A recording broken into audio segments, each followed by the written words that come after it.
नमस्कार, वास्तु लिविंग में आप सभी दर्शकों का स्वागत। मैं हूं विकास नागिया। दर्शकों, पिछले कुछ सप्ताह से हम अपनी वास्तु और फंक्शुई कंसल्टेंट पल्लवी छलावड़ा जी के साथ वास्तु एंड मिथ सीरीज के तहत अलग अलग विषयों पर बातचीत करते चले आ रहे हैं। हमने डायरेक्शंस पर बातचीत करी, हमने गौमुखी लॉट पर बातचीत करी, फिर वो चाहे कमर्शियल प्रॉपर्टी हो या रेजिडेंशियल। आज इस सीरीज को हम आगे बढ़ाएंगे। वास्तु और मिथ सीरीज के तहत हम बातचीत करेंगे शेरमुखी लॉट पर।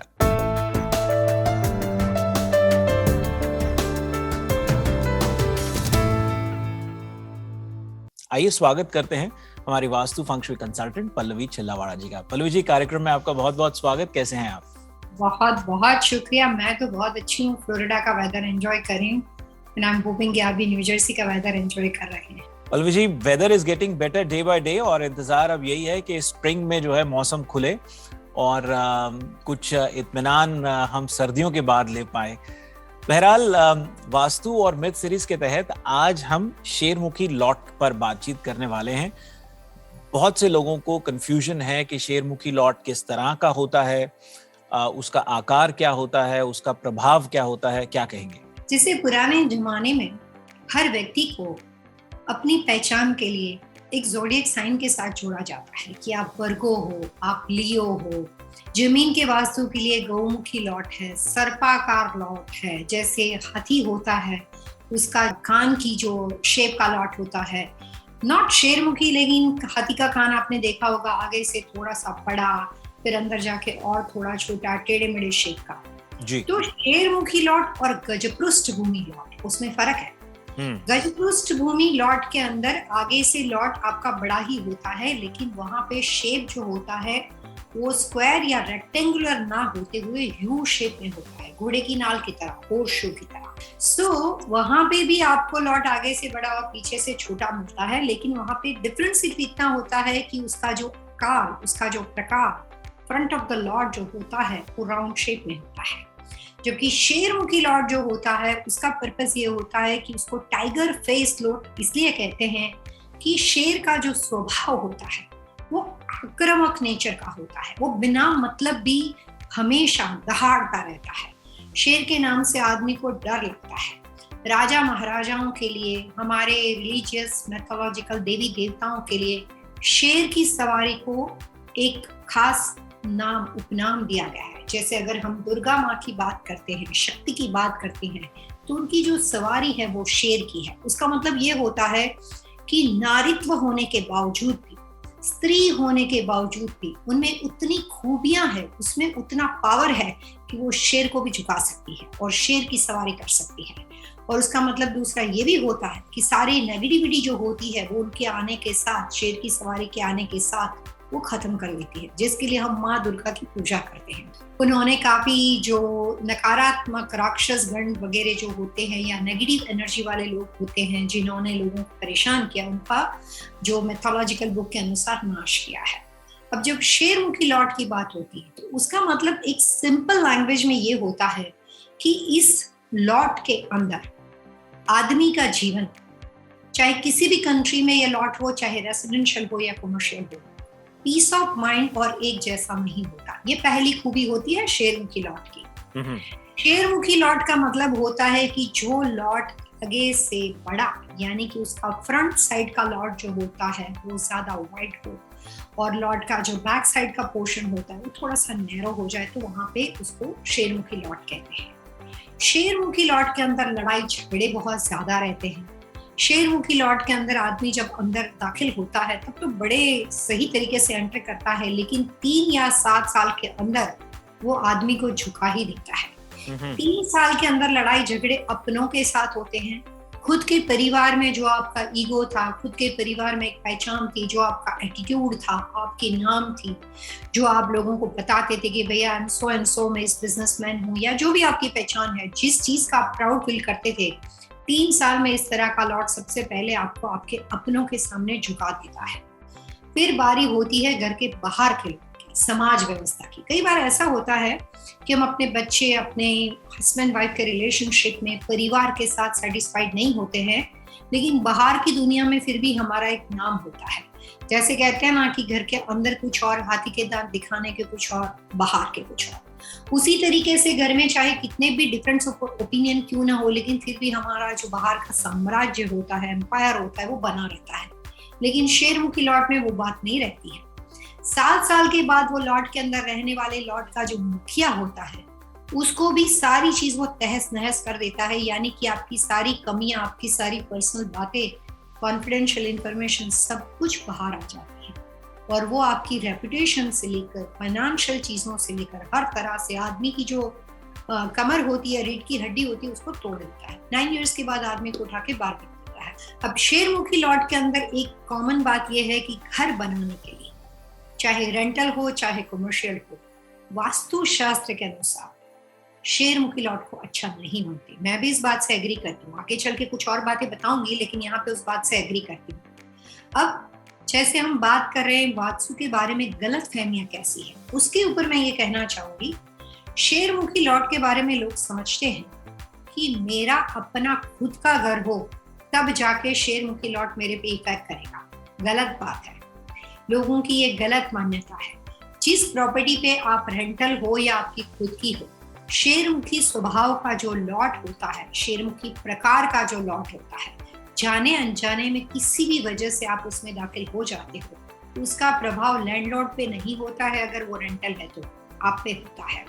और इसीलिए लॉट के सिलेक्शन में, चाहे प्रॉपर्टी रेंटल हो या कमर्शियल हो, शेरमुखी को सोच समझ के, उसके अंदर उसके प्रभाव को समझ के सिलेक्ट किया जाता है। साथ ही एक दूसरा भी मैं मिथ्स कहना चाहूंगी। लोगों को लगता है कि शेरमुखी लॉट वाली बातें सिंगल फैमिली होम के लिए, अपार्टमेंट टाउन होम में ऐसा नहीं होता है। यहाँ पे भी सिर्फ सुनी सुनाई बातें और लोगों के दिमाग में मिसअंडरस्टैंडिंग है। शेरमुखी लॉट एक लॉट का, एक घर का एक शेप है, आकार है। आकार की वजह से उसका नाम पड़ा है। और उस तरह का अगर आपका अपार्टमेंट बिल्डिंग हो, चाहे आपने किसी भी फ्लोर पे अपार्टमेंट खरीदा हो, लेकिन front of the apartment building का स्ट्रक्चर ऐसे बना हुआ हो कि जो थोड़ा सा वाइड हो, बड़ा हो, और उसके बैक में जाके बालकनी, ये वो बाकी के अपार्टमेंट के अंदर स्ट्रक्चरल लेआउट ऐसे हो कि उसका बैकयार्ड नैरो डाउन हो जाता, तो वहां पे भी रहने वाले लोगों को टाउन होम और अपार्टमेंट बिल्डिंग, शेरमुखी प्रकार के अपार्टमेंट या शेरमुखी स्वभाव के टाउन होम में जाने के बाद वो ही इफेक्ट बना रहता है जो वास्तु शास्त्र में शेरमुखी लॉट के स्वभाव के बारे में प्रचलित बातें हैं। पिछले एपिसोड में आपने ये बोला था कि गौमुखी लॉट को लेकर के लोग बहुत इच्छुक होते हैं रेजिडेंशियल प्रॉपर्टी के लिए लेकर के। एक उसको ज्यादा पवित्र, एक मान्यता ऐसी है कि भाई रेजिडेंशियल प्रॉपर्टी के लिए गौमुखी लॉट है तो अच्छा है। यहाँ ये मुझे ऐसा लग रहा है कि शेरमुखी लॉट को लेकर के उल्टा घबरा जाएंगे लोग कि यार उसकी तो इतने ज्यादा खामियाजे हैं। तो ये जो एक कंफ्यूजन है, और वो कंफ्यूजन वर्ड में इसलिए बोल रहा हूँ क्योंकि लोगों को ये लगता है कि रेजिडेंशियल में आप गौमुखी ले लो, लेकिन कमर्शियल में आप शेरमुखी ले लो तो चलेगा, क्योंकि शेर जो है एग्रेशन भी है, दहाड़ता जरूर है। भले ही वो हफ्ते में या महीनों में दहाड़े, लेकिन वो जब दहाड़ता है तो फिर जोर से दहाड़ता है। उस और से क्या कहेंगे? जैसे आपने कहा कि हर एनिमल का एक स्वभाव होता है और उसी स्वभाव को समझ के हम उस लॉट का प्रेडिक्शन करते हैं। बहुत सालों पहले हमारे जो ऋषिमुनि थे, हमारे जो प्रिस्ट थे, जिसको आज के ज़माने में आप साइंटिस्ट बोल सकते हो, उन्होंने ये सारी चीज़ ज़ोडिएक साइन के द्वारा आपको जोड़ के इसलिए बताई है कि जिस एनिमल के बारे में आप बात करो, जिस साइन के बारे में आप बात करो, उसके स्वभाव को समझ के आप उसके गुण को आसानी से प्रेडिक्ट कर सकते हो। That's only reason. लेकिन जैसे आज हमारा प्रोग्राम चल रहा है कि हमेशा हर सुनी सुनाई बात एक जैसी, एक पैटर्न में एक जैसा इफेक्ट नहीं करती। उसमें काफी सारे ऐसे ऑप्शंस होते हैं, ऐसे काफी सारे उसमें स्पेशल एक्सेप्शनल होते हैं कि जिसमें वो जरूरी नहीं होता है कि हमेशा वो चीज गलत हो। उसी गैर मान्यता को, उसी मिसअंडरस्टैंडिंग को हम क्लैरिफाई करने का इस पूरे प्रोग्राम में प्रयास कर रहे हैं।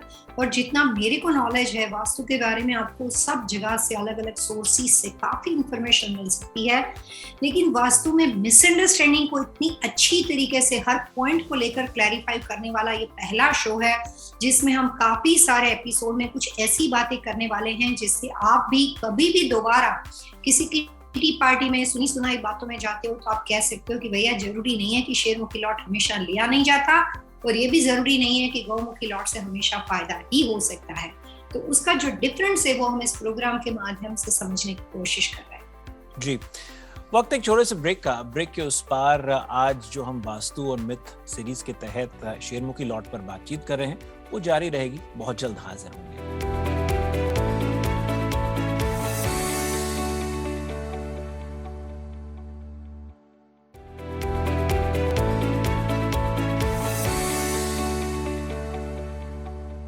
ब्रेक से पहले मेरे एक सवाल का एक पहलू ये भी था कि भी जो लोगों को कंफ्यूजन है कि गौमुखी रेजिडेंशियल के लिए ठीक है और शेरमुखी कमर्शियल के लिए ठीक है, उस ओर से क्या कहेंगे? जैसे कमर्शियल जो होता है या रेजिडेंशियल होता है वो सिर्फ शेप ऑफ द लॉट के आधार पे आप नहीं ले सकते। चाहे अगर आपने उसको गौमुखी मान लिया या आपने उसको शेरमुखी मान लिया, उतना काफी नहीं होता है। किसी भी लॉट के सिलेक्शन से पहले दिशाओं को प्रायोरिटी देनी पड़ेगी।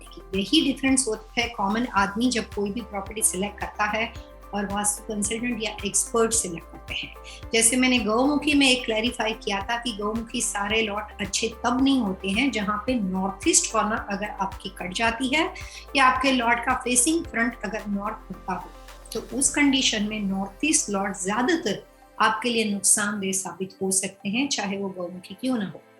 इसी तरह से शेरमुखी के बारे में मैं आपको कहना चाहूंगी कि शेरमुखी लॉट ज्यादातर लोगों के लिए शुभ नहीं होते हैं। जैसे कि साउथ यानी कि दक्षिण दिशा के लॉट जो होते हैं वो भी ज्यादातर लोगों के लिए अच्छे नहीं माने जाते हैं। अब मैं यहाँ से आपको दो अलग अलग प्रकार से अच्छी तरीके से समझाने की कोशिश करने वाली हूँ कि शेरमुखी लॉट किन लोगों के लिए अच्छा होता है। नॉर्मल शेरमुखी का स्वभाव जो आदमी को गुस्सा, लड़ाई झगड़ा, टेंशन में रखने वाला होता है, उसी स्वभाव के और कितने प्रकार के लॉट होते हैं और शेरमुखी लॉट किस कंडीशन के अंदर हर कीमत पे आपको नहीं लेना चाहिए, वो तीनों को डिफरेंस आपको समझना पड़ेगा। तो शेरमुखी लॉट वास्तुशास्त्र के हिसाब से आप खरीद सकते हो और आप उसके साथ अपना घर या बिजनेस कोई भी चीज बना सकते हो अगर उसमें कुछ खास तरह के स्वभाव के साथ वो शेरमुखी लॉट बनता हो, उसका आकार शेरमुखी लॉट बनता हो। तो पहली बात यह है कि अगर आप अपने बिजनेस की शुरुआत की है और अभी आपके बिजनेस को 5 साल पूरा नहीं हुआ, यानी कि जस्ट नाउ बिगिनिंग, अभी आपने शुरू किया है। जब आप कोई भी नया बिजनेस शुरू करते हो तो आपके एक्सपेक्टेशन उस बिजनेस के लिए क्या होते हैं? आपकी भागा दौड़ी ज्यादा होती है, बिजनेस पे टेंशन ज्यादा देते हो, घर परिवार से पहले प्रायोरिटी आपके बिजनेस हो जाती है। किसी भी बिजनेस को सेटल होने में एटलीस्ट मिनिमम 3 से 5 साल लग जाते हैं। तो अगर आपने कुछ ऐसे बिजनेस शुरू किए हैं जो 5 साल अभी खत्म नहीं किए लेकिन उसके आपने शुरुआत की है या आप स्ट्रगलिंग पीरियड में हो या बिगिनिंग पीरियड में हो, जो चाहे वर्ड्स यूज करो, और वो बिजनेस आपका मेटल स्क्रैप के साथ जुड़ा हुआ, ऑयल इंडस्ट्री के साथ जुड़ा हुआ हो, लीकर स्टोर बिजनेस के साथ जुड़ा हुआ हो, गैस स्टेशन बिजनेस के साथ जुड़ा हुआ हो, इस तरह के तमाम business, share market, mutual fund के साथ जुड़ा हुआ हो, और अभी आपके बिजनेस की शुरुआत किए हुए आपको 5 साल नहीं हुए हैं और आपने शेरमुखी लॉट खरीदा है, लेकिन शेरमुखी लॉट में facing front of the lot west पड़ता हो या लॉट का फेसिंग फ्रंट आपका नॉर्थ पड़ता हो, तो उस कंडीशन के अंदर शेरमुखी लॉट का आप पूरा लाभ उठा सकते हो। लेकिन कई बार दिशाओं के फायदे उठाता है। मैं 2-3 दिन पहले की बात करूंगी, मैं कैलिफोर्निया लॉस एंजलिस गई हुई थी, तो वहाँ पे एक मेरे बहुत अच्छे क्लाइंट्स थे, उनकी हेल्थ अच्छी नहीं थी, तो उसके लिए कंसल्टेंसी की गई थी। तो डे टाइम के अंदर मैंने घर को एक्टिविटी के हिसाब से स्प्लिट कर दिया था। मैंने उनको सुबह में बोला था कि आप अपने घर में एंट्री करने के बाद राइट एंड लेफ्ट 2 कॉर्नर आपके होते हैं, दिशा छोड़ दीजिए, राइट एंड लेफ्ट। तो लेफ्ट कॉर्नर में जब आप दिन में उठ के अपने सारे कामकाज करते हो, रूटीन एक्टिविटी करते हो, तो आपको कोशिश करनी है कि ज्यादातर लेफ्ट साइड के जितने भी कमरे आपके पास है, चाहे वो आपका म्यूजिक रूम है, चाहे आपकी ऑफिस है, पूजा घर है, आपका फॉर्मल लिविंग है, तो वहां पे आपको रहना है। जब रात के टाइम पे सिंपल बताया था कि राइट हैंड साइड के अंदर जाके कंप्लीटली विपरीत अपोजिट दिशा जहाँ पे आपका बेडरूम पड़ता है, वो करंट बेडरूम उनका लेफ्ट में पड़ता है, उसके बजाय राइट साइड में उनके पास एक एडिशनल रूम पड़ता था। तो मैंने कहा रात को आपको यहीं पे सोना है। तो वो बहुत ही इंटेलिजेंट है, उन्होंने ये बात को सोचा कि मेरे घर को बिना दिशा, बिना किसी बात को 2 पार्ट में स्प्लिट कर दिया। बोला दिन में यहाँ पे रहो, रात को यहाँ पे रहो, लेकिन दोनों तो एक दूसरे से विपरीत है। तो ये दिन रात में ऐसी क्या बात है कि मैं दोनों डायरेक्शन के अंदर घूम रही हूँ, डे टाइम यहाँ, नाइट टाइम यहाँ। तो उन्होंने मेरे को उनके घर जाने के बाद पहला सवाल पूछा कि पल्लवी, मेरे को समझ नहीं आया कि आपने ऐसे क्यों कहा। तो मैंने उनको बताया कि जब आप दिन में उठ जाते हो और जो भी आप एक्टिविटी करते हो, जो भी आप अपना रूटीन काम करते हो, तब आप अपने ब्रेन का उपयोग करते हो, आपके शरीर पे आपका कंट्रोल है, आप सोच समझ के डिसीजन लेते हो और दिन भर की तमाम एक्टिविटी होती है वो आप अपने दिलो दिमाग से कंप्लीटली कॉन्शियस होके सारे डिसाइड करते हैं। तो वहां पे आपको प्राकृतिक ऊर्जा और नेचुरल ऊर्जा के फोर्स की जरूरत है, जो कि आपको जहाँ पे आपको बताया गया कि भैया आप इतने कमरे में रहो, वो सारे आपके लिए नॉर्थ, नॉर्थ ईस्ट और नॉर्थ वेस्ट डायरेक्शन है। अब जब रात के बारे में बात होती है तब आप विपरीत दिशा में जाते हो, आपके लॉट ऑफ हेल्थ इश्यू। मैं कोई डॉक्टर नहीं हूँ, मेडिकल एडवाइस कभी किसी को करती नहीं हूँ, जो रूटीन उनके ट्रीटमेंट है वो तो वो लेते ही हैं, लेकिन जिन दिशाओं में मैंने उनको कहा, अगर मैंने उनको नॉर्थ, नॉर्थ ईस्ट और नॉर्थ वेस्ट में रखा है दिन के टाइम पे, तो रात के टाइम पे उससे अपोजिट दिशा जो आ जाएगी ऑटोमेटिकली साउथ, साउथ ईस्ट और साउथ वेस्ट आ जाएगी। तो उनका साउथ में मैंने कमरा बनाया है, पूरा कमरा सिलेक्ट किया है, जो कि आमतौर पे कॉमन वास्तु कंसिडर नहीं करते बट किया गया है। वहां पे उनका पर्पस ये था कि मैंने उनको ये कहा कि यहाँ पे मैंने आपको सिर्फ इसलिए रखा है कि ये दिशा की एक स्पेशलिटी है, और वो ये है कि यहाँ पे जो भी चीज आप रखते हो वो चीज वहां पे रुक जाती है। कंस्ट्रक्शन या मैन्युफैक्चरिंग के अंदर किसी का कोई फिनिश गुड रखो तो उसके लिए नुकसान हो जाएगा। बच्चों की शादी ब्याह की अगर उम्र हो और वहां पे आप सुलाते हो तो नुकसान हो जाएगा, क्योंकि वहां पे भी वो दिशा अपने स्वभाव के अनुसार पेश आएगी। लेकिन एक बीमार बंदा ऐसा है कि जिसकी फिजिकल कंडीशन बहुत ही ज्यादा डाउन है और उनको अभी बहुत ज्यादा वास्तु के हिसाब से नेचुरल फोर्स की जरूरत है, तो उस कंडीशन में जब वो रात के टाइम पे सो जाते हैं, उनका बॉडी कोई रिएक्ट नहीं करता है, वो कंप्लीटली सरेंडर होते हैं प्राकृतिक वे से, तो वहां पे उनको ऐसी दिशाओं में रखो कि वहां पे कोई भी दुर्घटना नहीं होती और वो सेव हो जाते और वो बने रहते हैं। सिंपल लॉजिक था, कोई इसके पीछे बहुत बड़ा साइंस नहीं, बहुत सिंपल बात थी। उनको जब दोनों को डिफरेंट समझ में आ गए तो अब वो बहुत अच्छी तरीके से वो दोनों डायरेक्शन का उपयोग करते हैं। कहने का मतलब मेरा शेरमुखी लॉट के बारे में ये है कि शेरमुखी लॉट का स्वभाव जो है वो कुछ चीजों में फायदा करता है। जैसे मैंने आपको दुर्गा माँ का एग्जांपल दिया जी। शेर की सवारी इंसान को राजा भी बनाती है, शेर की सवारी इंसान को देवी शक्ति के साथ भी संबोधित करती है, लेकिन जब आपके पास इतना पावर हो कि आप शेर की सवारी के थ्रू उसके कैपेबल इतने हो कि आपके पलट के गिरने के चांसेस नहीं है, लेकिन आप उससे भी ज्यादा पावरफुल हो कि आप उससे कॉन्शियस हो सकते हो। ऐसे तमाम प्रकार के फायर बिजनेस के अंदर अगर आप शेरमुखी लॉट में हो तो वो बूमिंग कंडीशन के अंदर जो आप 50 साल की मेहनत करने वाले वो आपको 5 साल में लेकर आ जाता है। लेकिन आफ्टर ऑल जैसा नेचर है वो तो है ही है। अब उस कंडीशन में अगर आप 5 साल से ज्यादा उस लॉट में रहते हो तो फिर उसके बाद वापस नुकसान होने के चांसेस बढ़ भी सकते हैं, क्योंकि शेर की सवारी का एक सिंपल एग्जांपल ये होता है कि जब तक आप अलर्ट हो तब तक आप शेर पे भारी हो, लेकिन अगर जैसे ही अगर आप अलर्ट 1 सेकंड के लिए भी नहीं हो तो शेर आप पे भारी हो सकता है। जैसे बोलते हैं ना, सावधानी हटी दुर्घटना हटी। तो उस कंडीशन के अंदर जब आपका स्ट्रगलिंग पीरियड होता है, केमिकल के साथ काम करते हो, कोई भी ऐसी मेडिकल इंडस्ट्री यानी कि आप मेडिसिन बना रहे हो जिसमें तीव्र दवा होती है, जिसके अंदर आपके पास ऐसी कोई भी तरह की चीजें हैं जो रिटेल बिजनेस में फायर इंडस्ट्री के साथ संबोधित है। रेस्टोरेंट बिजनेस भी फायर इंडस्ट्री में आता है, लेकिन शेरमुखी लॉट के अंदर आप कमर्शियल रेस्टोरेंट खरीद सकते हो, घर नहीं ले सकते।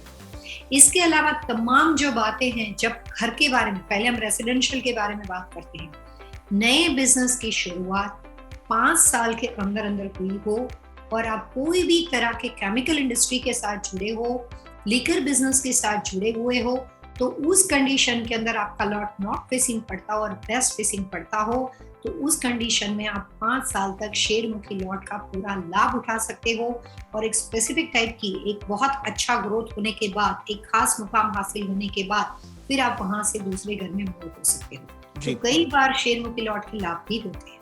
आपने एक लाभ बताते हुए बड़े दिलचस्प कुछ फैक्ट्स बताए और उसी से जुड़ा एक सवाल कि देखिए, नॉर्थ और वेस्ट के ऊपर तो आपने कहा कि भी इसका फायदा भी हो सकता है, लेकिन यदि वो ना हो उस दिशा में और मान लीजिए साउथ हो या ईस्ट हो तो फिर क्या?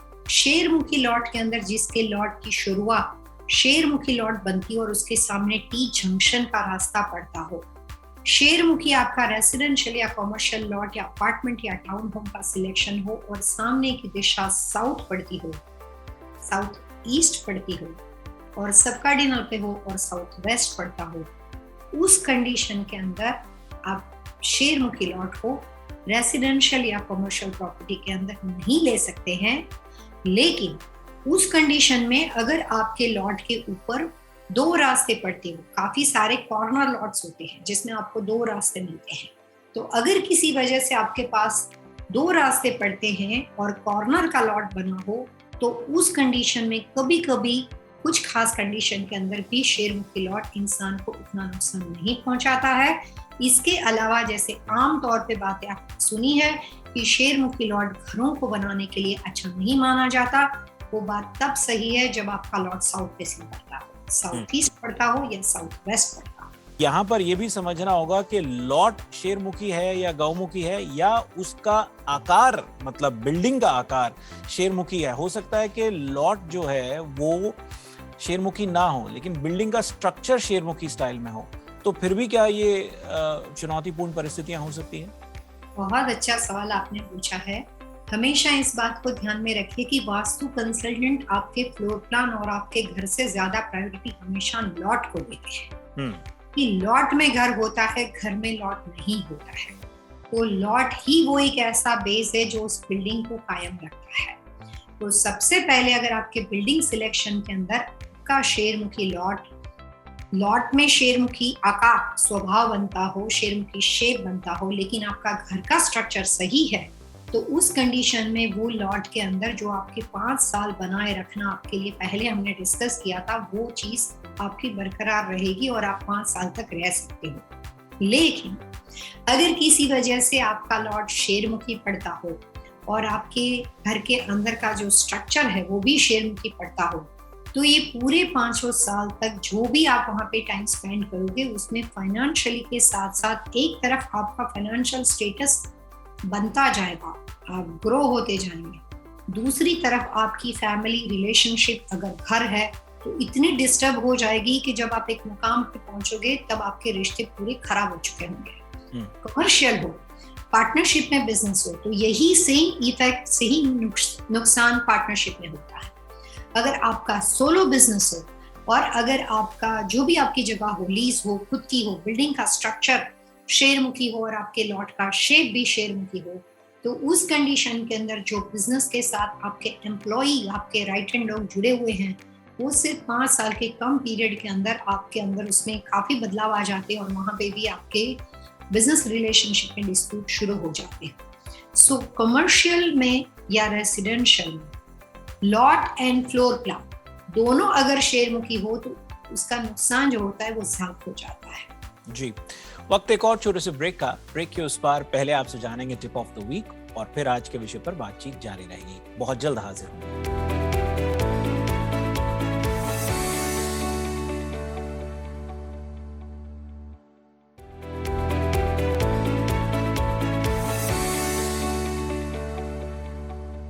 विजय कार्यक्रम में आपका फिर से स्वागत।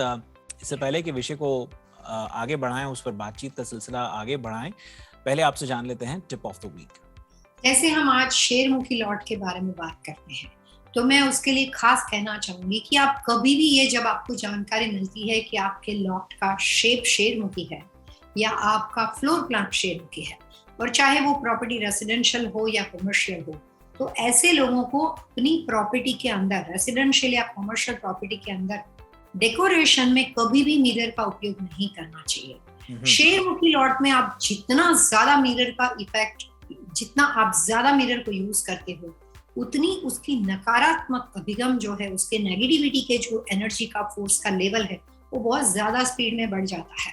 तो शेरमुखी लॉट के साथ जुड़े हुए लोगों को, रेसिडेंशियल या कमर्शियल प्रॉपर्टी हो, उनको बिल्कुल ही मिरर का उपयोग नहीं करना चाहिए, और जहां पे करना पड़े, ऐसी कोई सिचुएशन हो, तो उस मिरर को वो कवर्ड करके, अगर घर हो तो बाथरूम के अंदर जहाँ पे मिरर्स लगे हैं उसके डोर आप बंद रख सकते हो, और कमर्शियल प्रीमाइसिस हो तो वहां पे भी आपको मिरर को कवर्ड करके आपको यूज करना चाहिए। फिर भी बहुत ही लेस मिरर का उपयोग करना चाहिए।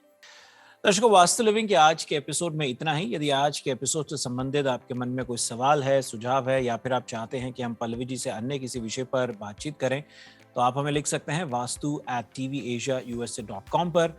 पल्लवी जी से सीधा संपर्क करने का सरल आसान तरीका pallavichilawada.com। पल्लवी जी, अगले अंक तक के लिए आइए दर्शकों से मिलकर के आज्ञा लेते हैं। Wish you all happy vastu living. Vastu